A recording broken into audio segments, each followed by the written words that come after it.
좀 낡은 차가 있습니다. 연식이 있다 보니까 자주 고장이 납니다. 어떤 중요한 일이 있어서 급하게 고속도로를 가고 있는데 차가 밀립니다. 그리고 갑자기 차가 멈춰 버렸습니다. 움직이지 않습니다. 급한데 아마 우리가 속 상할 겁니다.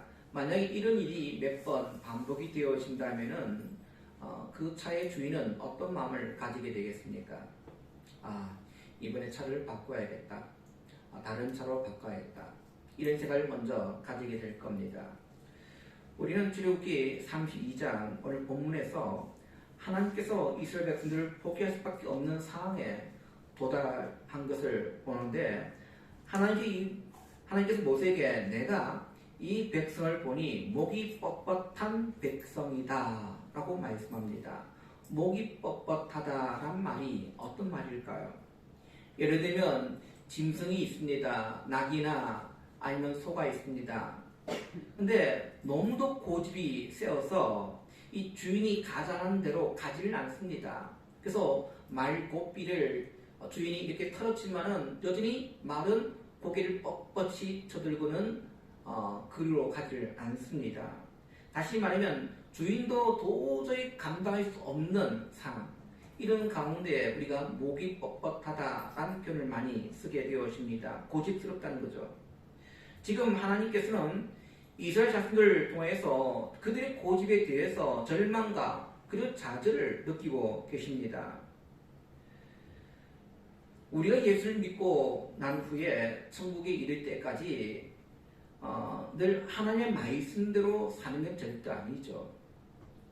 어떤 때는 우리의 고집과 그리고 우리의 아집으로 하나님 말씀에 거역된 삶을 살아갈 때도 참 많습니다. 만약에 이런 것들이 어떤 개인적인 방탕이나 실수로 나타난다라고 한다면 고칠 수 있습니다. 그러나 이것이 어떤 집단적인 방종 그리고 타락으로 나타날 때에 하나님께서는 그들을 버릴 수밖에 없다는 겁니다. 이것은 개인과 집단의 차이인 것 같아요. 개인이 잘못했을 때는 바로잡을 수 있는 여러 가지 기회들이 많이 있습니다. 그러나 집단으로 이것이 행동으로 나타날 때는 바로를 잡을 길이 없다는 겁니다. 오직 그 결과는 파멸의 그리고 심판의 길밖에는 없다는 겁니다. 그런데 오늘 우리 본문을 통해서 그런 상황 속에 이 집단의 방종과 이 타락 속에서 오늘 모세의 이 중보 기도는 이스라엘 백성들을 파멸에서 건져내는 그런 능력 있는 기도였다는 사실이죠.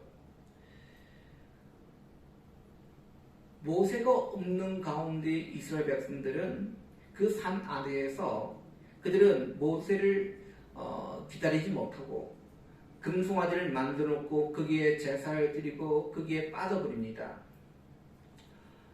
아마 자기들 마음껏 자기들이 하고 싶은 대로 아마 그렇게 예배를 드렸던 것 같아요. 아마 자기 나름대로는 어떤 예배인 것처럼 그렇게 행동했을 것입니다. 근데 오늘 하나님께서는 그 백성들의 모습을 보면서 심한 좌절감과 그리고 분노를 느끼셨습니다. 10절 말씀 봅시다. 그런즉 내가 하는 대로 두라. 내가 그들에게 진노하여 그들을 진멸하고 너를 큰 나라가 되게 하리라. 여기 보면은 내가 하는 대로 두라 하고 있습니다.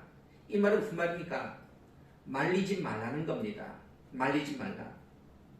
우리가 정말 화가 났을 때 주변에서 말립니다.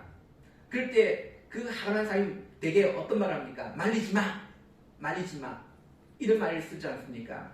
그래서 너무도 화가 나가지고 도저히 참을 수 없을 때 나타나는 행동이에요. 그런 표현의 방법이죠. 근데 오늘 우리가 이 표현을 보면 마치 하나님께서 분노 장애를 가진 것처럼 분노를 참지 못해서 야, 너희들 가만히 있어. 내가 하는 대로 가만 놔둬. 이런 표현을 쓰고 있을까요? 이런 표현들은 성경에 신학적으로 신동성형이라 이렇게 표현을 씁니다. 신인동성형. 이 말이 뭐냐면 신과 인간이 같은 마음, 같은 행동을 할 때 쓰는 표현의 방법을 신인동성형이라 이렇게 얘기를 합니다. 이 말은 하나님도 오늘 우리와 같은 그런 감정을 가지신 분이셔요. 감정을. 그렇지만 오늘 하나님께서 가지고 있는 이 감정이라는 것은 오늘 야 너희들 그냥 내가 하는 대로 그냥 놔둬 말리지 마. 어떤 분노가 친밀이라 가지고 하는 그런 분노가 아닙니다. 왜요? 우리는 그런 분노로 인해 결국은 죄를 저지르고 맙니다. 대개 사람을 치거나 아니면 사람을 죽였을 때의 분노는 아마 주변에 말리지 마. 가만히 있어. 이런 분노로 결국은 좋지 않은 결과를 만들어냅니다. 죄를 만들죠. 그러나 하나님의 이 분노는 죄가 없으신 분이시기에 그런 분노는 오늘 우리가 어떤 분노냐 바로 죄인들로 하여금 그 행동에 책임을 지도록 하는 분노란 거예요. 하나님의 분노는 그들이 가지고 있는 그 죄 때문에 그 죄악 때문에 일어나는 거룩한 분노란 사실입니다. 우리 분노는 거룩한 분노가 아니에요. 언제나 우리 분노는 그 결과가 좋지 않게 만들어지는 분노를 우리는 가지고 있습니다. 하나님께서 이처럼 진노하시는 모습에서 우리는 몇 가지를 생각해 볼 수가 있습니다. 첫째는 하나님의 진노는 하나님께서 이스라엘 백성들을 그 방종을 용납하지 않음을 나타내시는 분노란 사실이죠. 지금 금송아지 예배의 문제점이 무엇이겠습니까? 그것은 하나님의 방법을 인정하지 않는다는 겁니다. 하나님만 섬기면 되지 그 방법까지 이래라 저래라 할 필요가 있어? 그냥 내 마음, 내 편한 대로 난 섬길래.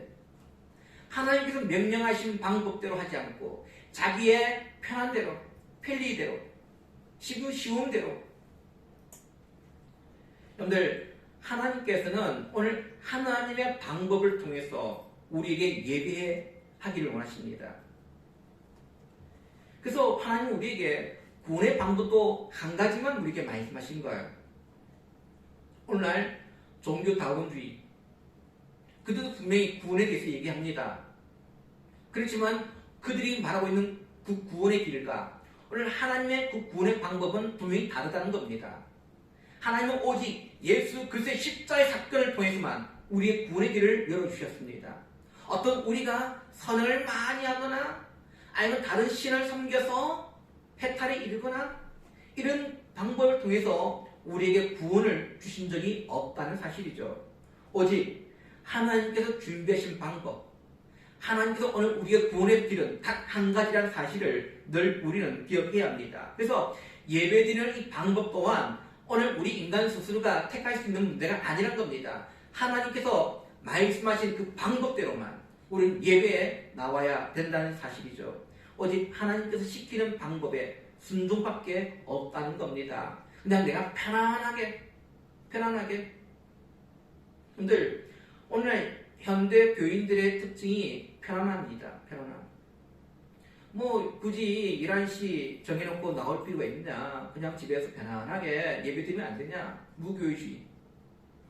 아니면은 뭐 우리끼리 그냥 예배드리면 안 되냐, 뭐 목회자 없이 그냥 우리끼리 마음 맞는 사람들끼리 예배드리면 안 되냐. 이렇듯 많은 사람들이 편안함을 추구를 하고 있습니다.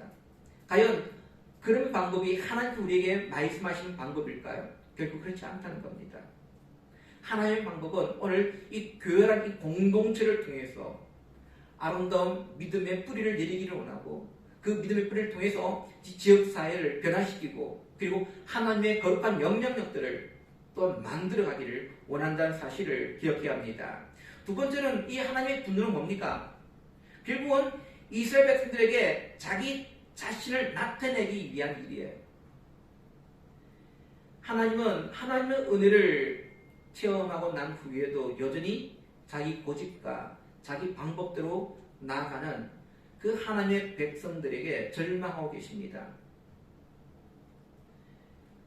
우리의 삶에는 가장 놀라운 일이 무엇입니까?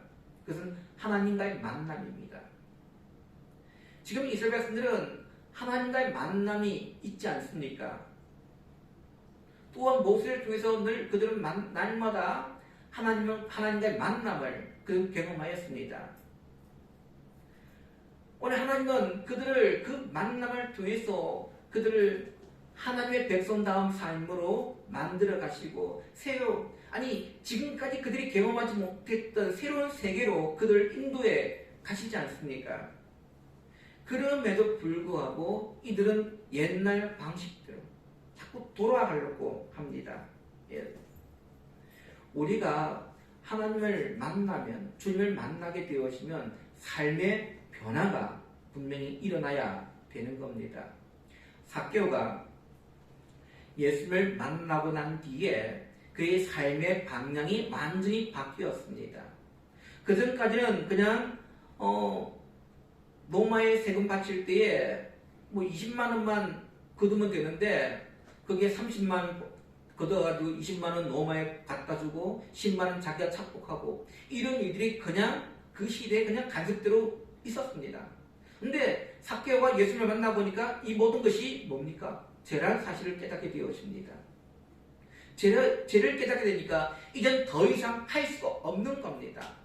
오히려 그는 자신이 지금까지 착복했던 일이 있다면 이것을 내가 몇 절로 갚겠습니다. 그렇게 삶의 변화가 일어나게 된 거예요. 오늘 사랑 믿음의 성도들이었습니다. 우리가 예수를 만나게 되면, 우리 하나님을 만나게 되면 우리의 삶의 변화가 날마다 일어나야 될 줄로 믿습니다. 오늘 하나님의 그 분노는 바로 이것을 우리에게 말씀하고 있는 거예요. 왜 너희들 그렇게 하나님의 은혜를 경험하였음에 불구하고도 왜 그렇게 변하지 못하느냐? 세 번째는 뭡니까? 하나님께서 이처럼 감정적인 표현을 나타내신 것은 여전히 그들을 사랑하고 계신다는 사실을 말씀해주고 있는 거예요. 만약에 그들이 정말 싫고 또 그들을 버리겠다는 마음을 가졌었다면 아마 이런 고통스러운 감정을 쓰지 않을 겁니다. 그냥 말도 안 하고 네가 알아서 해 하고 치워버릴 겁니다. 근데 오늘 하나님께서는 이런 감정을 표현하신 이유는 여전히 그들을 사랑하고 있다는 사실이죠. 그러기에 그들이 돌이키기만 하면 언제나 하나님과의 그 관계는 끊어지지 않는다는 겁니다. 이런 가운데 있을 때에 오늘 모세가 하나님께 기도함을 통해서 그 심판을 돌이키게 되어진 장면을 우리가 또한 보게 되어집니다. 다시 말해 오늘 이것은 우리가 모세의 중보기도라 이렇게 말을 하지 않습니까? 중보기도. 여러분들 오늘 하나님께서는 이 모세의 기도를 들으시고 그 백성들을 멸망시키려는 그 계획을 바꾸시고 오히려 그들에게 은혜를 회복시켜 주셨습니다. 어찌보면 오늘 모세의 이 중보기도에 능력이 있는 것을 우리가 발견되어지죠. 어떤 의미에서 이 모세의 기도가 중요할까요? 오늘 모세의 기도를 한번 우리가 살펴보기를 원합니다. 첫째로 보니까 모세는요, 지금 하나님께 진노하신 대상이 누구인가에 대해서 오늘 그것을 두고 기도하고 있다는 거죠. 11절을 봅시다. 모세가 그의 하나님 여호와께 구하여 이르되 여호와여 어찌하여 그 큰 권능과 강한 손으로 애굽 땅에서 인도하여 내신 주의 백성에게 진노하시나이까? 지금 주의 진노의 대상이 누구란 얘기입니까? 하나님께서 그 애굽 땅에서 인도해낸 하나님의 백성이지 않습니까? 얘기입니다. 하나님 백성, 다른 백성도 아니고 하나님께서 인도해낸, 하나님께서 구원해내신 그 백성이지 않습니까? 라는 사실이죠. 그 행동만 보시지 마시고 오늘 하나님께서 그 백성들을 위하여서 했던 일들을 한번 생각해 보시라는 겁니다. 만약에 이 일이 중간에 깨어지게 되어진다면 얼마나 안타까운 일이겠습니까? 모세가 그 얘기를 지금 하고 있는 거예요. 12절에 어찌하여 애굽 사는데 이게 여호와가 자기 백성을 산에서 죽이고 지면에서 진멸하려는 악한 의도를 인도에 내었다고 말하게 하시려 하나이까? 주의 명령한 너를 거치시고 뜻을 돌이키사 주의 백성에 이 하를 내리지 마옵소서.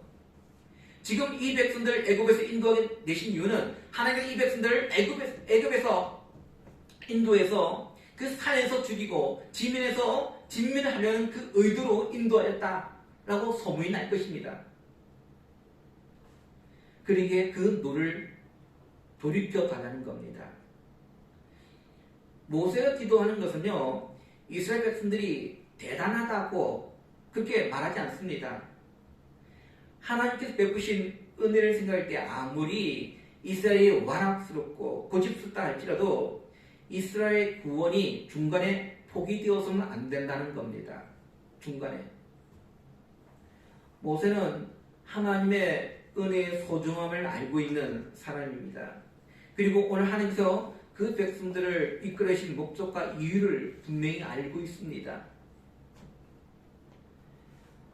이 백성들을 애굽에서 인도할 때 이전에도 이후에도 볼 수 없었던 하나님의 크신 권능과 은혜가 임하지 아니했습니까? 그런 은혜가 헛되이 결코 헛되이 되어서 안 된다는 겁니다. 오늘 우리에게는 중요한 하나의 열쇠를 줍니다. 우리가 멸망할 수밖에 없는 어려움에 처해 있을 때 우리는 무엇을 잡고 기도해야 한다는 겁니까? 지금까지 하나님께서 베풀어 주신 은혜를 기억하고 그것을 붙잡고 기도해야 되는 거예요. 하나님께서 이렇게 하시려고 이 모든 은혜를 우리에게 주시지 않았습니까? 하나님은 오늘 그 구원을 중간에 포기하신 분이 절대 아니십니다. 우리 하나님은 변덕스러운 분이 아니에요. 한번 은혜를 베푸신 자에게는 계속적으로 은혜를 베풀어 주십니다. 우리가 그것을 붙들고 기도하시길 원합니다. 우리에게 어떤 불행한 일이 생겼습니까? 아니 이제는 하나님의 은혜가 동이 났구나, 하나님의 은혜는 이제 끝났구나 라고 우리가 원망하는 것이 아니라 지금까지 하나님께서 여러분들을 향해서 베풀으셨던 그 은혜를 기억할 줄 알고, 하나님은 결코 우리를 중간에 우리를 포기하시고 우리를 절망 가운데 빠뜨리실 분이 아니라는 사실, 마침내 그 구원을 완성해 가신다는 사실을 기억하고 하나님의 그 약속을 붙들고 기도할 수 있는 그런 주의 백성들이 되어지기를 원합니다. 모세는 하나님의 그 신실하심을 붙들고 그런 기도했습니다. 13절 말씀 보니까 주의 종 아브람과 이삭과 이스라엘을 기억하소서, 주께서 그들을 위하여 주를 가리켜 맹세하여 이르시기를 내가 너희의 자손을 하늘 별처럼 많게 하고 내가 허락한 이 온 땅을 너희의 자손에게 주어 영원한 기업이 되게 하리라 하셨나이다. 지금 모세가 무엇을 붙들고 기도하고 있습니까? 그건 신실하신 하나님의 약속을 붙들고 기도하고 있다는 겁니다. 그 약속이라니 뭡니까? 그 옛날 조상들과 맺었던 언약을 기억해 달라는 겁니다. 아브라함과 이삭과 이스라엘과 맺었던 그 언약의 말씀을 하나님 기억해 주세요. 기억해 주세요. 하나님의 그 언약을 따라서 그들을 멸망시키지 말고 구원해 달라는 겁니다. 어찌 보면 우리 하나님은요, 언약의 하나님이셔요. 다른 말로 얘기한다면 하나님은 언약에 매어 잡히신 분이십니다. 약속에 매어 잡히신 분이에요. 하나님께서 오늘 우리를 구원하시겠다라고 하셨다면 결코 그 구원을 헛되이 만드시는 분이 아니라는 사실을 꼭 기억하시기를 바랍니다. 언제나 하나님 영원한 자유로우신 분이지만은 그러나 하나님께서 언약을 맺게 되시면 그 언약의 제약을 받으시는 분이시고요, 그 언약의 매임을 받으시는 그런 분이심을 우리는 기억해야 되는 겁니다. 하나님께서 이처럼 언약을 스스로 제약하신 이유가 뭐겠습니까? 그 이유는 간단한 겁니다. 그렇게 하지 않으면 이 땅에 어떤 누구도 구원을 얻을 수가 없기 때문이에요. 여러분들, 하나님께서 오늘 언약에 매이지 않으면요, 이 땅에 구원받을 만한 사람이 아무도 없다는 거예요. 왜요? 우리가 늘 하나님 마음에 100% 충족하게 드리고 있습니까? 그렇지 않지 않습니까? 하나님 마음을 100% 우리가 만족해 줄 수 없어요.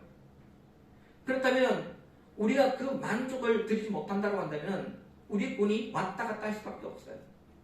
그러나 하나님께서 오늘 우리를 그렇게 인도하지 않습니다. 언약에 매여서 우리에게 그 언약대로 우리를 이끌어 가신다는 사실을 꼭 기억하시기를 간절히 바랍니다. 그래서 모세의 기도는요, 하나님의 뜻에 맞추어진 기도였습니다. 어쩌면 하나님의 마음을 알아주는 그런 기도였다는 거예요. 기도 응답은 다른 게 아니에요. 우리가 어떤 기도를 드리냐, 내가 뭔가 부족해서 그 부족함을 채워달라고 하는 것이 기도가 아니에요. 기도는 다른 의미로 무엇이냐면 하나님의 뜻이 이루어질 수 있게 해달라고. 바로 기도의 모습이라는 거예요. 특별히 오늘 우리가 모세의 기도를 통해서 얻을 수 있는 교훈이 있습니다. 그것은 하나님께서 이런 중복 기도를 그 진노를 거두시고요, 그 중복 기도자에게 영적인 책임을 지운다는 사실입니다. 그래서 하나님은 모세의 중복 기도를 들으시고요, 이스라엘 백성들을 결국 모세에게 맡기십니다. 그래서 단 한 번의 기도로 끝나는 것이 아니라 계속해서 그 영혼들을 그 사람에게 맡기시는 거예요. 어떻게 보면 누군가가 보증을 쓴다. 하나님의 심판이 있는데 누군가가 보증을 서기만 한다면 얼마든지 하나님은 기다려 주십니다. 그 보증이 무엇입니까? 다시 그들과 함께 시작해 보겠다는 그 사람의 기도란 거예요. 어쩌면 오늘 이 땅이 멸망받아도 수천 번, 수만 번 멸망받을 수밖에 없는 그런 땅입니다. 그럼에도 불구하고 왜 망하지 않습니까? 이 땅에 수많은 사람들의 그 보증의 기도가 있다는 거예요. 하나님을 신실히 믿는 자들의 그 기도가 이 땅을 뒤엎고 있기 때문에 여전히 그 나를 돌아오는 꼴을 보면 망할 수밖에 없는 지경이 이루어지만은 그런 망하지 않는 이유는 주의 제단에 엎드려 기도하는 주의 백성들이 있기 때문이에요. 전 세계적으로 우리가 망하지 않는 이유는 단 한 가지예요.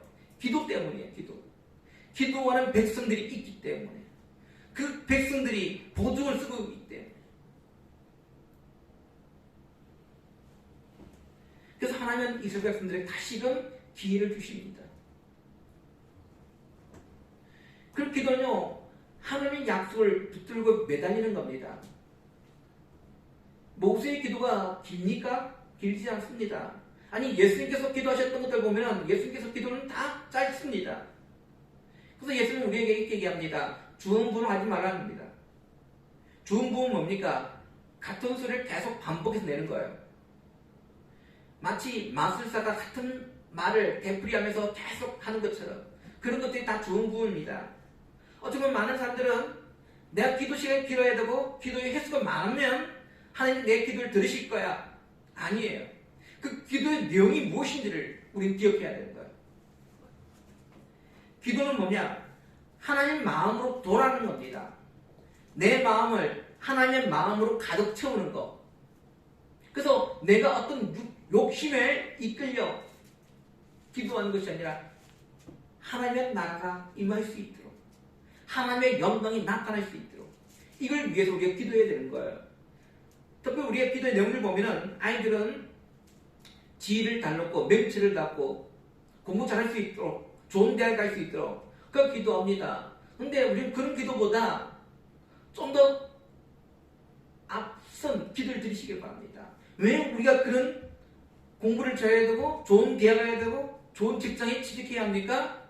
그 이유가 뭡니까? 그래서 하나님 나라를 위해서요. 하나님 영광을 위해서. 그래서 우리는 그렇게 바꿔야 합니다.